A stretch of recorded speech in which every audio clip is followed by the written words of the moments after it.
The front desk fell silent the instant Nurse Emily Carter's hand flew to her chest. Her mouth dropped open, words catching somewhere between her throat and the air. Standing before her was an old man in a faded army jacket, metals glinting under fluorescent light, and she had just told him to wait. Before I tell you what happened next, tell me in the comments where you're watching from. I love knowing who's listening. It had started so ordinarily.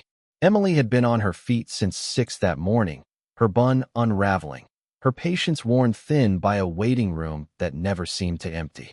When the old man approached her desk, slow and steady, leaning faintly on the counter for balance, she barely looked up. "Sir, you'll need to take a seat. We're backed up today." Routine words. Words she'd said 100 times without thinking. He nodded once, the way men do when they've spent a lifetime being told to wait their turn, and turned toward the chairs. That should have been the end of it. It almost was. But something made Emily glance up again, and this time, she actually saw him. Saw the black garrison cap stitched in gold thread, U.S. Army, Vietnam veteran. Saw the jacket, stiff with age, weighted down with pins and ribbons earned across a lifetime she could never imagine. A purple heart, a silver star, jump wings, the screaming eagle of the 101st Airborne, and stitched boldly across his shoulder, a single word that made her stomach drop. Ranger. She thought it was just an old jacket. She was wrong. Time seemed to slow at the nurse's station. Behind her, a doctor in a white coat stopped mid-sentence. Another nurse froze with a clipboard pressed to her chest, eyes wide. Even the air conditioning's quiet hum seemed to fade beneath the sudden, electric stillness that swept the hallway. Somewhere down the corridor, a patient murmured something to the person beside him, and heads began turning, one after another, like dominoes falling toward the same point. The old man standing at the desk, waiting patiently, as if he hadn't just changed the entire atmosphere of the room. Emily's pulse pounded in her ears. Shame rose in her chest, hot and fast. She had looked at this man and seen nothing but an inconvenience, another name to process, another body slowing down her shift.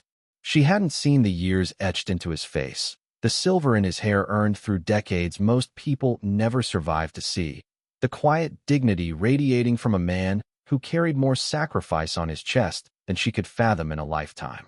"Sir," she said, her voice cracking. I'm so sorry. Please, let me help you right now."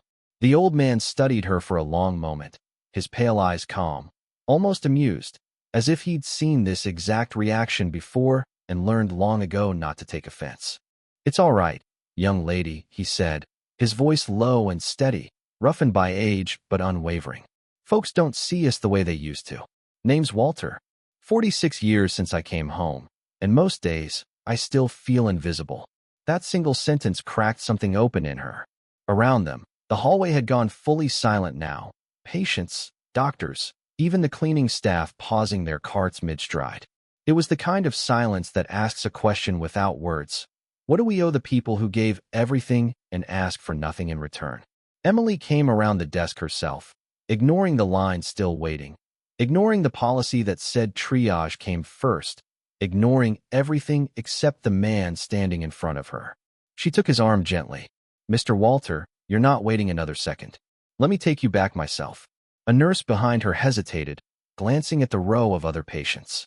Was it fair to move him ahead of everyone else?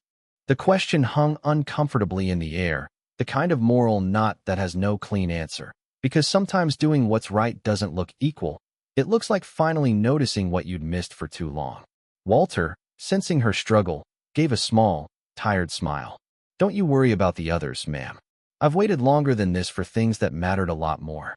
That broke her completely. As Emily wheeled him gently down the corridor, something extraordinary happened. One by one, patients in the waiting room rose to their feet. A young man placed a hand over his heart. An elderly woman whispered, "Thank you for your service," her voice trembling. Then, softly at first, and then all at once, applause rippled down the hallway.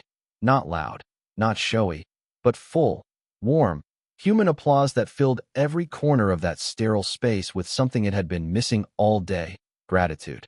Walter's eyes glistened, though he tried to hide it beneath the brim of his cap. Emily stayed by his side the rest of that shift, and quietly, without telling anyone, she requested to be placed on the Veterans Care Team the following week. She never spoke of guilt. She didn't need to. Her actions said enough. Because kindness doesn't vanish. It waits, pinned quietly to someone's chest, until the moment we finally stop to look closely enough to see it.